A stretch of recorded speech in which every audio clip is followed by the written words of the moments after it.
বাংলাদেশ সরকারের পক্ষ থেকে আম, ইলিশ ও রসগোল্লা সহ বিভিন্ন উপহার সামগ্রী যাচ্ছে ভারতের ত্রিপুরায়। আখাউড়ায় স্থলবন্দরে আছেন সহকর্মী উজ্জ্বল চক্রবর্তী। সরাসরি যাচ্ছি তার কাছে।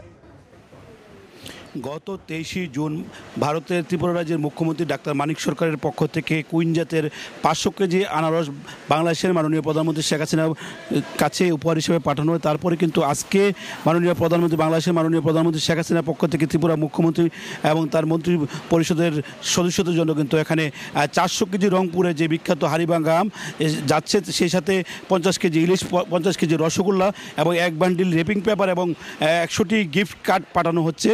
আপনি জানেন যে গত 23 তারিখে যে আনারসগুলো পাঠানো হয়েছিল, যে ত্রিপুরার বিখ্যাত কুইন জাতের আনারস ছিল, তারই বিপরীতে কিন্তু আজকে যে মিষ্টি ইলিশ মাছ এবং রংপুরে বিখ্যাত যে হাড়িভাঙ্গা আম সেটি কিন্তু যাচ্ছে আখাউড়া স্থলবন্দর হয়ে। কিন্তু অল্প সময়ের মধ্যে ভারতের ত্রিপুরা রাজ্যের রাজধানী আগরতলায় এই পণ্যগুলো, উপহার সামগ্রীগুলো পৌঁছাবে।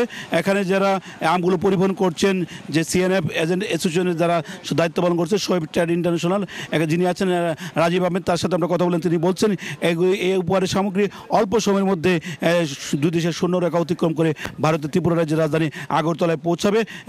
সেখানে অবস্থান করছেন বাংলাদেশের যে ত্রিপুরাস্থ সহকারী হাই কমিশনার আরিফ মোহাম্মদ। তিনি কিন্তু এই উপহার সামগ্রী বাংলাদেশের পক্ষে গ্রহণ করবেন এবং সেটি ত্রিপুরা রাজ্য যে পরিষদ আছে বা মন্ত্রী পরিষদ, তাদের কাছে কিন্তু পৌঁছে দেবেন বলে আমরা জানতে পেরেছি। এখানে যে পণ্যগুলো আছে, যে রংপুরের বিখ্যাত হাড়িভাঙ্গা আম, সেটি 400 কেজি এবং 20টি প্যাকেটের মধ্যে সেই আমগুলো রাখা আছে।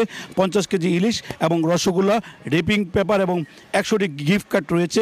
সেই কার্ডগুলো কিন্তু আজকে বাংলাদেশ সরকারের পক্ষ থেকে বাংলাদেশের যে সহকারী হাই কমিশনার আছেন আরিফ মোহাম্মদ, তিনি কিন্তু পৌঁছে দেবেন। আপনি জানেন যে প্রতি বছরই বাংলাদেশের পক্ষ থেকে হাড়িভাঙ্গা অথবা আমরুপালি যে আমগুলো আছে বিখ্যাত, সেই আমগুলো কিন্তু ত্রিপুরা রাজ্য যে পরিষদ আছে তাদের জন্য আমাদের মাননীয় প্রধানমন্ত্রী শেখ হাসিনার পক্ষ থেকে পাঠানো হয়। বিপরীতে কিন্তু তারাও কিন্তু একইভাবে সে দেশের বিখ্যাত আনারস বা অন্যান্য পণ্য সামগ্রী কিন্তু উপহার হিসেবে পাঠানো হয়। এতে করে কিন্তু দুই দেশের যে ভ্রাতৃত্বপূর্ণ সম্পর্ক সেটি কিন্তু সুদৃঢ় হবে বলে তারা মনে করছেন এবং দুই দেশে কিন্তু পারস্পরিক যে সম্পর্কের সৌহার্দ্য অনন্য উচ্চতায় আছে, সেটি কিন্তু আরও সৌহার্দ্য বলে এখানকার যে উপস্থিত যারা আছেন তারা কিন্তু আমাদেরকে জানিয়েছেন। তেমনিভাবে বাংলাদেশের যে বিখ্যাত আম আছে, বাংলাদেশের যে জাতীয় মাছ ইলিশ, সেটি কিন্তু এখানে রয়েছে। ইলিশ মাছের আপনি জানেন ত্রিপুরার বাজারে কিন্তু ব্যাপক চাহিদা আছে, যদিও সেটি আমদানি নিষিদ্ধ রয়েছে এবং রপ্তানি নিষিদ্ধ রয়েছে, যার কারণে তারা কিন্তু সে ইলিশ মাছগুলো কিন্তু যথাসময়ে এখানে 50 কেজি ইলিশ পেয়ে কিন্তু তারা অনেকটা উৎফুল্ল হবে বলে